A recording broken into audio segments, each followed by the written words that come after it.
Hello, good afternoon. How are we feeling? Sorry for the second. Just need to click for some things. I'm not interested in filters, even though it's almost 5 p.m. on a February day in Berlin, so the light is definitely not flattering, but we have to deal with it. Anyway, to the topic. So after an unintended break, I think more than almost 2 months, it's time for another Agony Aunt video column. And today I have a question that, I'm very happy to answer. So let me just dive into it straight away. And this is, how do you successfully manage multiple projects in a consulting agency without feeling overwhelmed? So I'm saying, I will answer about consulting agency, but the same tips apply to working in a company where you have to manage multiple projects simultaneously, right? Like, my God, I'm sorry, but this is where I live. Sorry for the sounds in the background. I mean, sorry, not sorry, like I didn't cause them. Anyway, but these tips will be equally helpful if you are working in a company and are managing multiple projects simultaneously. So I have my laptop with my notes, so I will be looking from time to time to check my notes, because I have a lot of things that I want to say, so I want to make sure that I don't forget about anything. Okay, so without further ado, how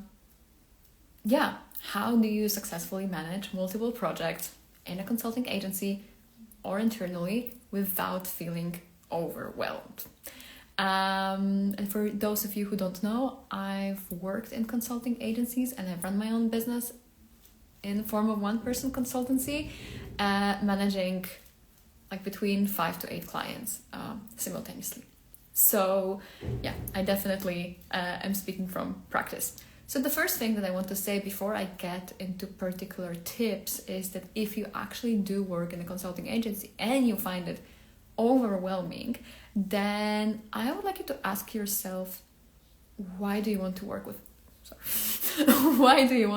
in an agency? And I mean it, because I can tell you from my experience and from the workplaces that I've worked in is that about like half of the employees then later move, who were great at their job in agency, by the way, they were great consultants, they went to end users, they went to be like a product owner in the company, because they didn't like the fast pace, the constantly switching between different clients, and that's okay. Some people like this novelty and this very high pace. Some people prefer to work on like a one project, one client for a longer period of time, and that's completely okay. So if you've never asked yourself, why are you working in an agency instead of by the client, I invite you to ask yourself, because I can tell from my experience from where I went to university, I went to business school, there was this like kind of like a weird value chain that working in consulting is somehow like the most ambitious and kind of like it was like a best look, when in fact, why, so if you have had such similar like beliefs or then it's good to look what actually agency gives you versus employment somewhere else. So I just wanted to add that in the beginning. And now if you're like, okay, I do want to work in an agency, I do want to work with multiple different projects simultaneously, but I am overwhelmed and I need help, then time for practical tips. So tip number 1 for me is to take a minute or a couple of minutes to write down what makes you feel overwhelmed. What are the situations, what are the feelings that make you feel overwhelmed? Because only then you can actually start doing something about them, right? So one of the things that I've noticed is that when you manage multiple projects, there's a lot to memorize, right? Like one client has a demo session on a Tuesday, another one asked to send something else on a Wednesday, another you need to touch base, circle back, whatever, on a Thursday, right? So there's like plenty of information that you need to memorize in order to keep everything on track. And actually storing all this information in your brain makes it additionally overwhelming. Even though if you write it down, and I highly recommend that you write everything down that you have to do, you will be like, oh, you know what? Now that I've written it down, now that I've like kind of made space in my brain, it's not as overwhelming. I actually know, how to move around my tasks and how to plan my day, plan my week. So really writing everything down rather than keeping it in your memory, even though it's like, it might sound like a simple thing, like schedule a meeting for Monday or write a follow-up email for whatever. These are like small things, but they do take up space in your brain. So really write everything down, and it should help you feel slightly less overwhelmed, because you see it when you actually have it on paper. You see that a lot of those things, they're not as overwhelming, they're not as scary, like you know what you have to do. So that's one thing. If you're not writing everything down, start doing it. It will help you. Another important question would be asking yourself, where are you overcommitting? So I know, especially when you're new to the job, new to the role, or you have people-pleasing tendencies, hi, it's me, I'm the problem, you would want to give the shortest deadline possible, right? Like, yeah, I can do it for tomorrow, I can do it in 2 days, I can do it in whatever week. Let me tell you that if there's one thing that I've learned from managing over 50 projects over the past 6 years, is that there will always be something that goes not according to the plan. Like, almost always. And kind of when that happens, and when you didn't buffer for unexpected situations, or when you didn't buffer for, like whatever might happen, then it can get extra stressful, because like you didn't assume that like 3 people in your team out of 5 will get sick and 1 person will leave and go to a different company, but yet that happened, and you promised your client that you will deliver something in a week, and now there's no one to actually deliver it to, and you have to have difficult conversations. And this was like a little bit of a extreme situation, although I was managing projects during COVID, and let me tell you, it was the case many times that like team was like 5 people and suddenly there were 2, and it was up to me to talk to the client and be like, hey, like people are leaving or people are sick and they will be back in a month. But adding this extra buffer and being like, okay, we can do it in 2 days, let's say we're gonna do it in 4 days, arbitrary example, but seeing where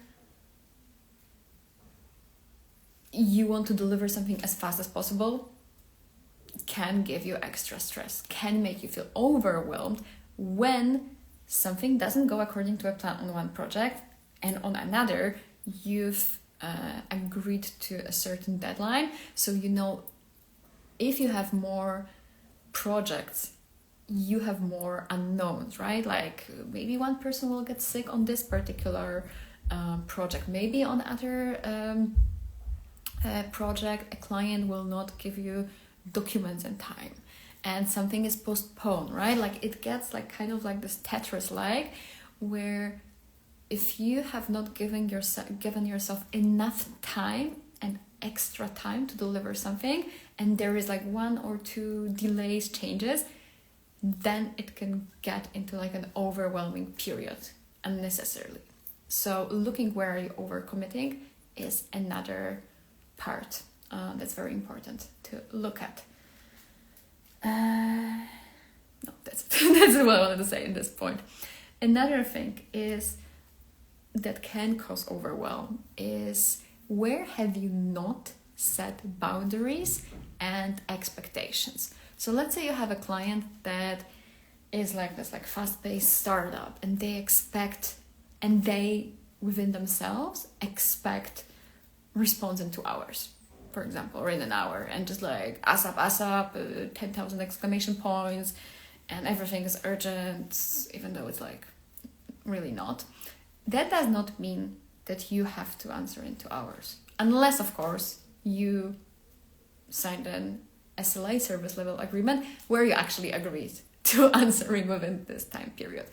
But the thing is about expectations and boundaries is that you don't know what are the standards by which different companies operate, and you don't necessarily have to apply their rules, because when you run projects together, it's kind of between you and them.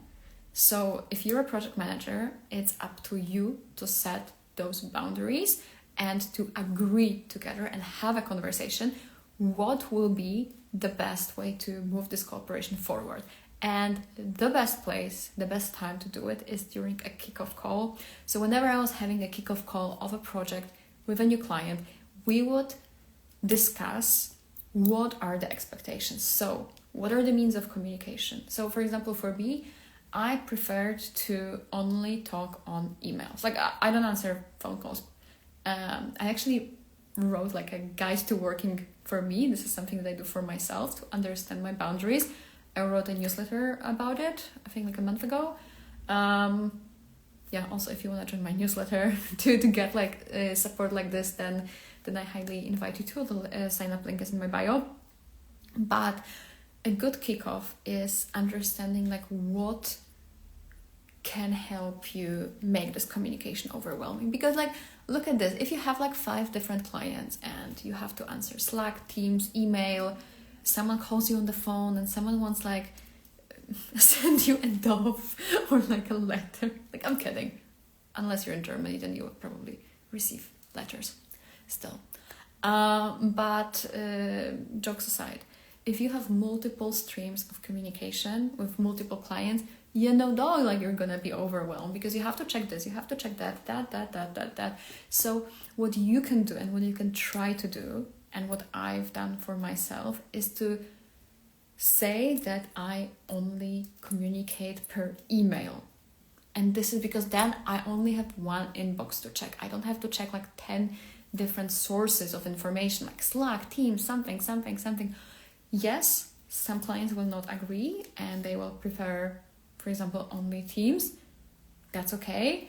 But I try myself to make this managing those multiple projects as easy for me as possible. And to me, that means knowing that I only have 1 or 2 inboxes to check and not like 10,000, and it might sound like it's not much, but it really is. Like if you have like multiple Slack accounts to check or like Slack workspaces to check, inbox and something else, and remembering that, with this person I have to answer this, with this person I have to, it takes too much space off your brain, which it doesn't have to, right? So really thinking what would help you regain this clarity and stability, and what modes of communication would be best for you and for the client as well, of course, then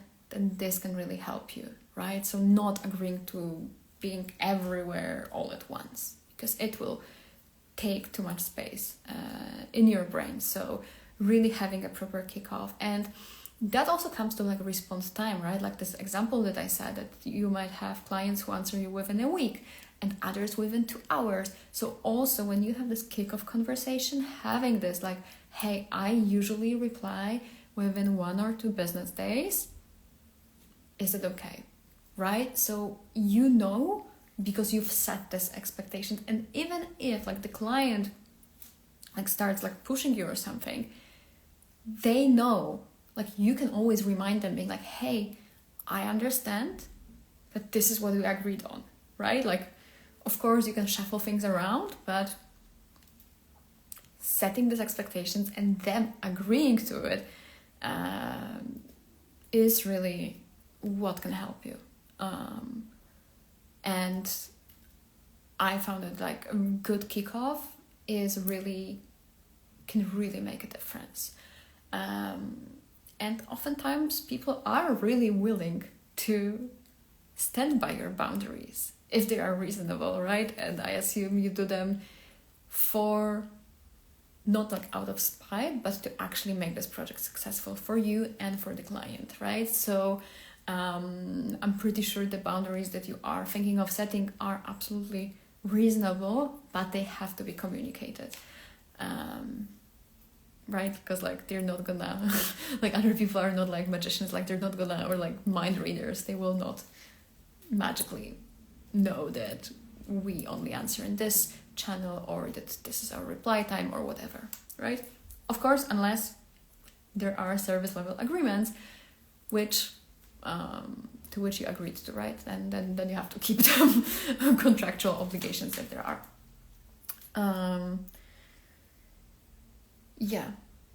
So that like I said, the kickoff, the onboarding. Another thing when you're overwhelmed is what I like to do is to look for patterns and templates and seeing what can I automate, right? Because if you have multiple clients, there are probably multiple things that you have to do, and many of them are manual and many of them are actually repeatable, right? So when I was working as a Salesforce consultant,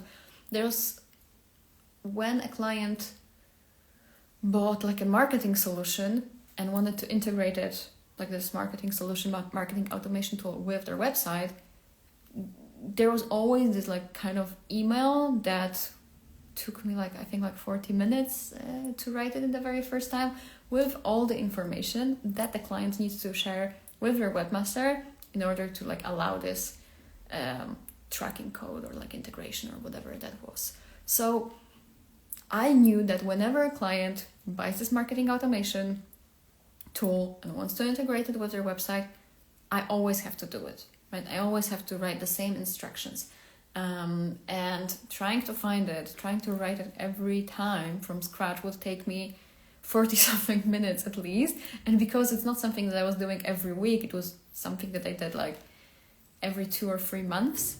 It's not like I can write it like this from my memory, but setting up those templates. So basically in my Gmail workspace, I had like a label where I had like templates and I saved their emails that I sent to my past clients with regards to those particular steps. So that anytime I had to answer the same thing, it took me then 5 minutes to, like change names and kind of like change a thing or two in the email, but the rest was already done. So this was already like this. Same, like templates are probably the easiest thing that comes to my mind, but same for other like templates. Like if you see that this is like a second or third time a certain request is being made, how can you like streamline it, right? How can you maybe automate it if you have like people in the team who can do it? Like another thing, that's also what I was saying in a free masterclass that I ran, and I will also link it so that you can find it if you're interested, is when it comes to collaboration standard, right? Like another thing that can make you feel overwhelmed when you're working with different clients is that some people are straight to the point and say like, like point, like when, where, how, what, like it's very easy to work on whatever they want to know. And there are some people who like write you a message and it's like, I don't know what I'm supposed to do with it. Like information is sucking. I don't know where's the question. So another thing, if that's the kind of request that you're working with, you can look at what are the points that you need to set, and kind of instead of allowing like free flowing, you can ask to fill out like a particular form, and then it will be easier for you to work with that form. So when I was, working with clients who had to do a different like they asked me to build like functionalities for them, I would have, or like colleagues internally, like when I was working as like a operation support, for my like sales team colleagues, I would have like a form like client ID, what steps have you taken, screenshots, So I had like a form on Asana, I think it was, with particular steps marked as required, and then it helped me, not waste time on like requests that I had no idea what I can do with them, and just like wasting time on like back and forth, right? So setting that is very helpful, and I've, like I said, in this free masterclass, focused on in your lane, one of core points was actually setting collaboration standard. I think I talked about like different tips on how to manage it for like 15 minutes. So if that's for you, you can also find it there. It's free. So yeah, recommend. So looking for patterns is another thing that can help you alleviate this feeling of overwhelm and like automate what can be automated. And another thing, last thing, because I think this is going to be a pretty long video, but yeah, it's the thing that the question was already quite general, so I'm giving you a little bit of nuggets in different directions, and whatever works for you, whatever resonates with you, take this one. And also, if you want me to dive deeper into one of those topics that I've already talked about, like proper kickoff, automating, looking for patterns, and overcommitting, managing your workload, whatever that may be, let me know, and I will, like make like a follow-up video where I go more in depth in this topic.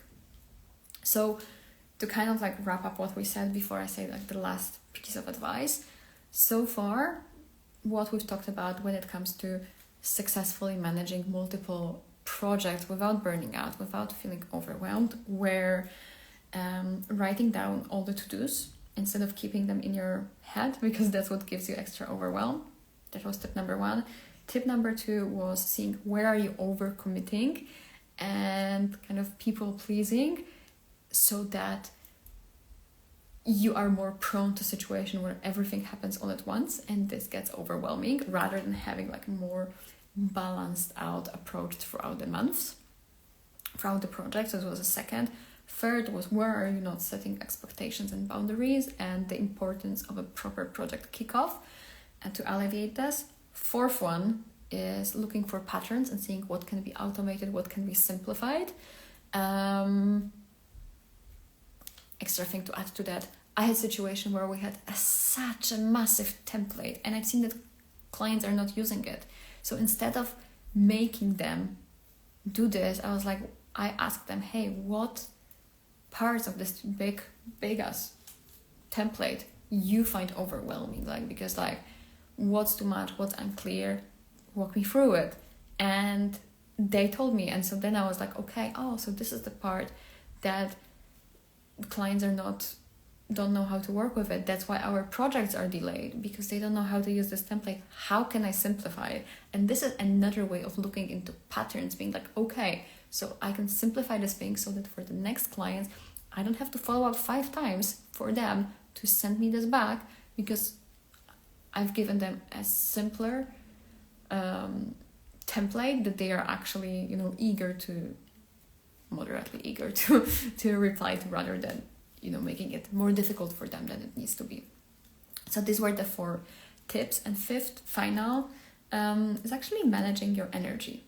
So if you've been with me longer, I don't talk about managing your time, but managing your energy. And that, there are so many things to add to that. But it starts with knowing thyself better and how you operate better. So do you prefer batch working? Do you prefer having calls in the morning, in the afternoon? Do you prefer having 2 full days of calls and then 3 days of admin work or background work? Or do you prefer to spread it out? What works best for you? I don't know, you have to try it for yourself and see works best, right? Another thing and that I found very helpful is right, like taking breaks before calls. Like I always make sure to have like 15-20 minutes from one call to another, so that I have time to arrive and I'm not, I can like close. I do like mini breaks throughout the day,